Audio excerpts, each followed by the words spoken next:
मौजूद हैं।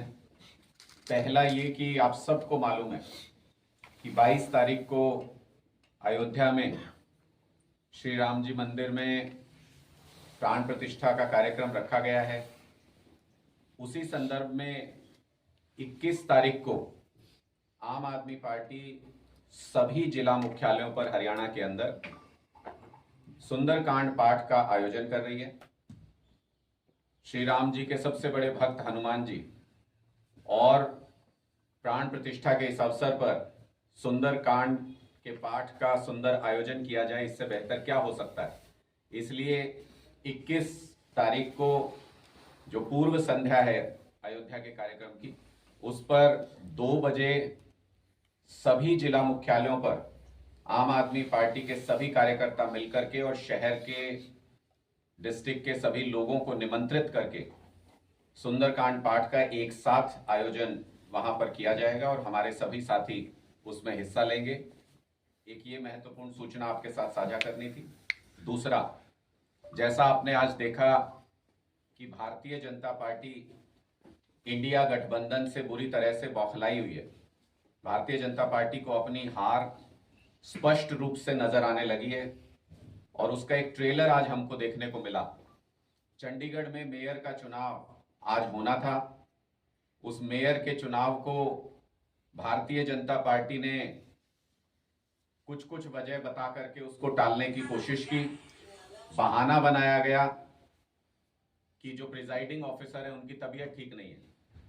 हमारा एक बहुत बेसिक सा सवाल है कि कल को अगर मुख्य चुनाव आयुक्त की तबीयत खराब हो जाए तो क्या ये भारतीय जनता पार्टी की सरकार देश का चुनाव भी रोक देगी? क्या इनकी ऐसी मंशा है? और दूसरा महत्वपूर्ण सवाल कि जब नंबर्स क्लियर हैं कि 20-15 से आम आदमी पार्टी का मेयर चंडीगढ़ में बनने जा रहा है, तो फिर भारतीय जनता पार्टी इस तरह की साजिशें करके लोकतंत्र के खिलाफ काम क्यों कर रही है? ये बौखलाहट साफ तौर पे नजर आती है जब भारतीय जनता पार्टी लोकतांत्रिक तरीके से हारते हुए नजर आ रही है। उनको पता है कि हरियाणा में भी और पूरे देश में भी जब इंडिया गठबंधन के सामने भारतीय जनता पार्टी का कैंडिडेट होगा तो उसे निश्चित तौर पे हार का सामना करना पड़ेगा। इसलिए भारतीय जनता पार्टी इस तरीके के हथकंडे अपना करके मेयर के चुनाव को टालने की कोशिश आज चंडीगढ़ में की गई। सब जगह पे आप देखें 33 जगह पे कम से कम जो नगर निगम नगर निकाय के चुनाव है वो पेंडिंग है, वो चुनाव नहीं करा रही है भारतीय जनता पार्टी। इसका मतलब सभी लोकतांत्रिक तरीकों से भारतीय जनता पार्टी डरती है और चुनाव से भाग रही है, सब प्रकार के चुनाव से भाग रही है, क्योंकि 2024 में मोदी जी को अपनी हार निश्चित तौर पे पूरे देश में नजर आने लगी है।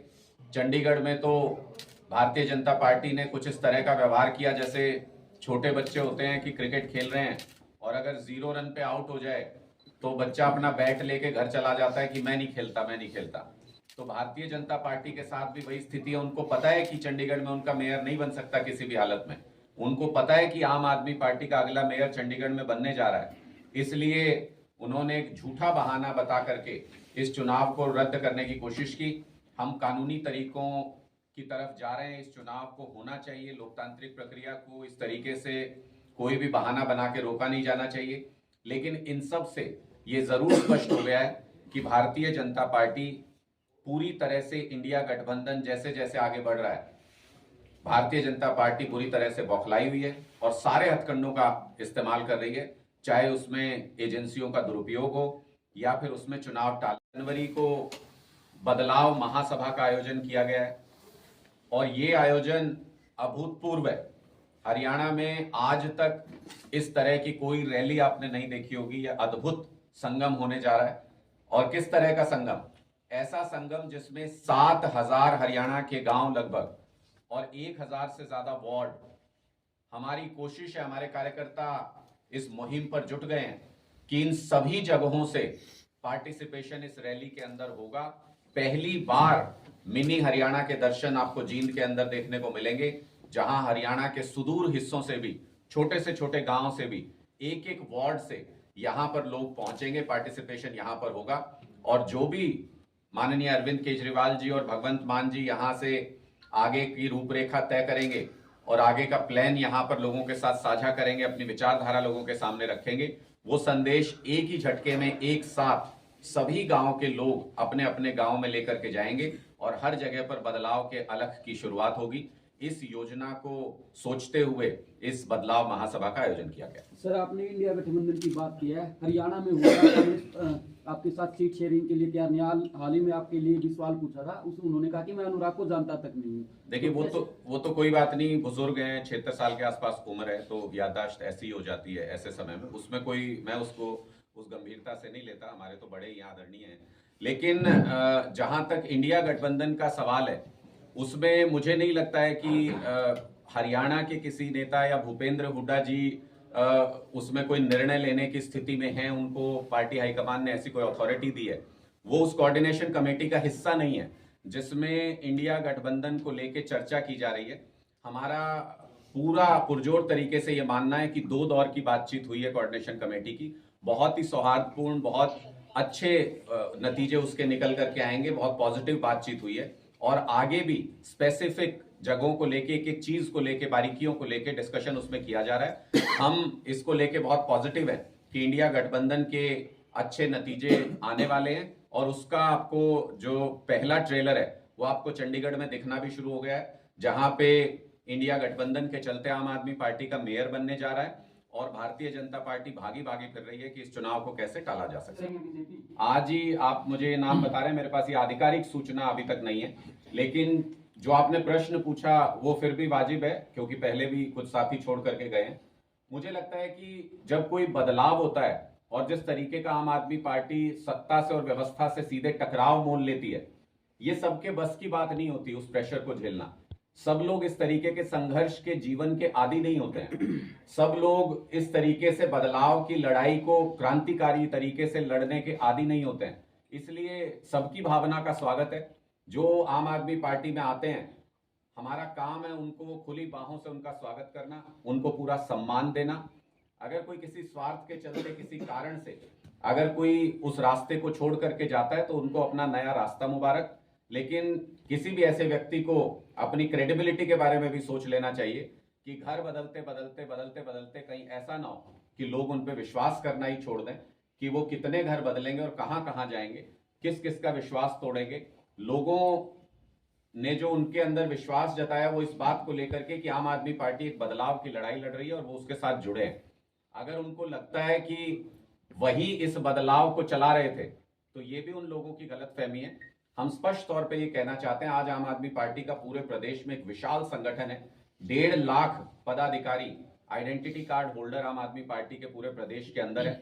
उसमें से अगर कोई 2, 4, 5 साथी, 10 साथी, 50 साथी छोड़ के भी चले जाते हैं, मुझे नहीं लगता उससे इस बदलाव के सफर पे कोई फर्क पड़ता है। उससे ज्यादा साथी रोजाना आम आदमी पार्टी में पूरे हरियाणा के अंदर जुड़ रहे हैं और इसलिए जो भी इस बदलाव के सफर में हमारे साथ आना चाहते हैं उनका भी स्वागत है और जो किसी दबाववश, किसी स्वार्थवश नया रास्ता चुनना चाहते हैं, उनकी राजनीति उनको मुबारक, उनका भी स्वागत है। अनुराग जी, इंडिया गठबंधन आम आदमी पार्टी और कांग्रेस दोनों मुख्य घटक है और आम आदमी पार्टी प्रदेश स्तर की हरियाणा में रैली करने जा रही है। तो इस रैली में यदि कांग्रेस के लोगों को आप आमंत्रित करो, बीजेपी के खिलाफ क्या अच्छा संदेश नहीं जाएगा? देखिए, मुझे लगता है कि ये सारे निर्णय कोऑर्डिनेशन कमेटी के दायरे में आते हैं और कोऑर्डिनेशन कमेटी में इन सारे विषयों पर चर्चा की जा रही है कि कहाँ सीट शेयरिंग होगी या नहीं होगी, किन राज्यों में होगी, कितनी सीटें किसको मिलेंगी।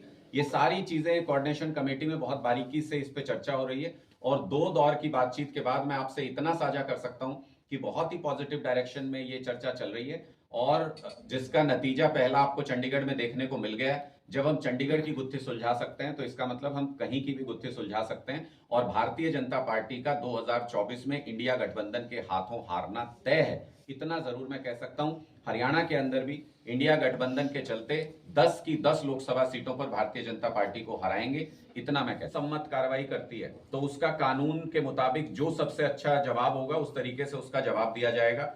लेकिन अगर कोई एजेंसी सीधे तौर पे भारतीय जनता पार्टी की एजेंट बनके उनके दफ्तर में बनाई गई कहानियों को नोटिस बना के भेजने लगे नेताओं को और उस हिसाब से छापेमारी और कार्रवाई करने लगे, तो ऐसे भारतीय जनता पार्टी के एजेंट के सामने पेश होना कोई हमारी मजबूरी नहीं है। ऐसे भारतीय जनता पार्टी के एजेंट के आदेशों का पालन करना कोई हमारी मजबूरी नहीं है। जो भी कानून में प्रावधान है, कानूनी सलाह के आधार पर उस हिसाब से सही जवाब दिया जा रहा है। जैसा आप देख रहे हैं कि हरियाणा में भी ईडी की कार्रवाई हुई, उसको भी आप इस चीज से जोड़ के देख सकते हैं। कल मुझे किसी पत्रकार ने पूछा था तो मैंने उनको कहा कि 9.5 साल तक क्या मोदी जी, भारतीय जनता पार्टी और ईडी ये सभी सो रहे थे? अगर कोई ऐसा मामला था तो 9.5 साल में उसकी जांच करके दोषी को सजा अभी तक क्यों नहीं दी गई? और अगर दोषी नहीं थे तो बाइज्जत बरी क्यों नहीं किया गया? क्यों चुनाव का इंतजार किया गया कि विपक्षी दलों के सभी नेताओं के खिलाफ ईडी की कार्रवाई की जाए, उनको किसी ना किसी तरीके से तोड़ने की कोशिश की जाए? लेकिन ये जानते नहीं है कि आम आदमी पार्टी के लोग किस मिट्टी के बने हैं। ये जितनी मर्जी कोशिश कर लें, हमारा एक नेता नहीं तोड़ सकते। जेलों के अंदर रहेंगे, जेल के अंदर से सरकार चलाएंगे, लेकिन इनकी इन साजिशों का जवाब देंगे। में बैठ करके तय करना है कि क्या प्रधानमंत्री उम्मीदवार को पहले घोषित किया जाएगा या बाद में जो सांसद बनेंगे वो प्रधानमंत्री उम्मीदवार को चुनेंगे, या फिर कब उसको घोषित किया जाना है। इस पे जब भी कोई आधिकारिक निर्णय होगा आप सबके साथ साझा किया जाएगा। इसकी कोई आधिकारिक सूचना अभी तक मेरे पास नहीं है। अनुराग जी, अभी हाल ही में आम आदमी पार्टी ने दिल्ली में 3 राज्यसभा सदस्य बनाए हैं। एक हरियाणा से डॉक्टर सुशील गुप्ता जी, ये मानते थे कि आम आदमी पार्टी ने हरियाणा को कुछ हिस्सा दे रखा है। ठीक है, आपका उनका बयान आया हुआ आम आदमी पार्टी के सुशील गुप्ता स्वयं राज्यसभा छोड़ दे रहे हैं, हट रहे।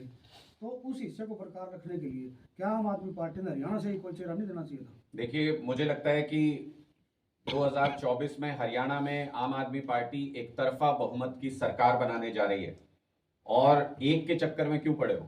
कई राज्यसभा सांसद हरियाणा से उसके बाद भेजेंगे।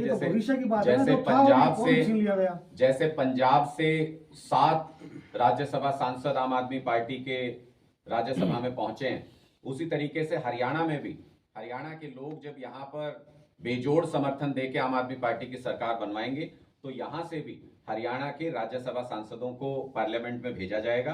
दिल्ली के 3 राज्यसभा सांसदों का चुनाव पूरी तरह से दिल्ली के विधायकों पर, पार्टी की लीडरशिप पर डिपेंड करता है कि वो किसको वहां भेजते हैं। और मुझे लगता है कि वो एक बहुत अच्छा निर्णय, महिलाओं की आवाज को, एक सशक्त आवाज को पार्लियामेंट के अंदर पहुंचाना, ये निर्णय आम आदमी पार्टी जैसी मजबूत पार्टी जो महिलाओं के लिए काम करना पसंद है, जिसको, जो महिलाओं के लिए जिसकी विचारधारा में स्थान है, ऐसी पार्टी ऐसा निर्णय ले सकती है। इस निर्णय का हम स्वागत करते हैं।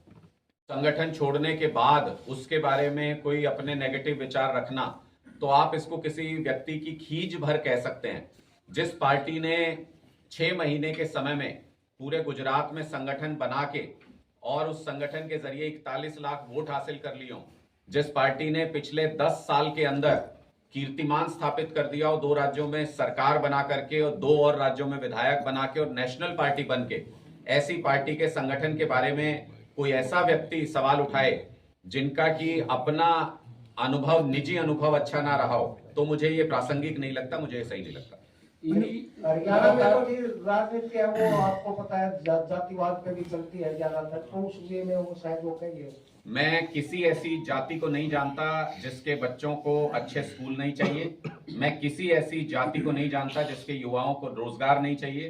कोई ऐसी जाति हरियाणा में नहीं है जिनको बिजली पानी की अच्छी व्यवस्था नहीं चाहिए।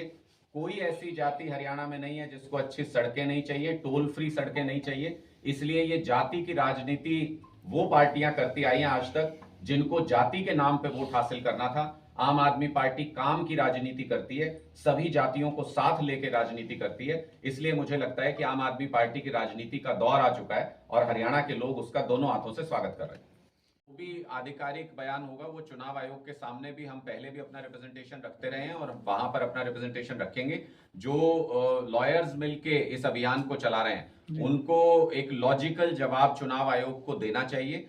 जो भी उनकी क्वेरीज हैं उनको सेटिस्फाई करना चाहिए और इस बात में कोई हर्ज मुझे नहीं लगता है। बहुत सारे देशों में ऐसा होता है कि अगर कोई मशीन है जिसकी वल्नरेबिलिटी पे कोई संदेह कर रहा है तो उनको जांच के लिए दे देनी चाहिए कि आप उसकी जांच कर लीजिए, इसमें जो भी कमियां आप निकाल सकते हैं निकाल लीजिए, उसमें क्या हर्ज है।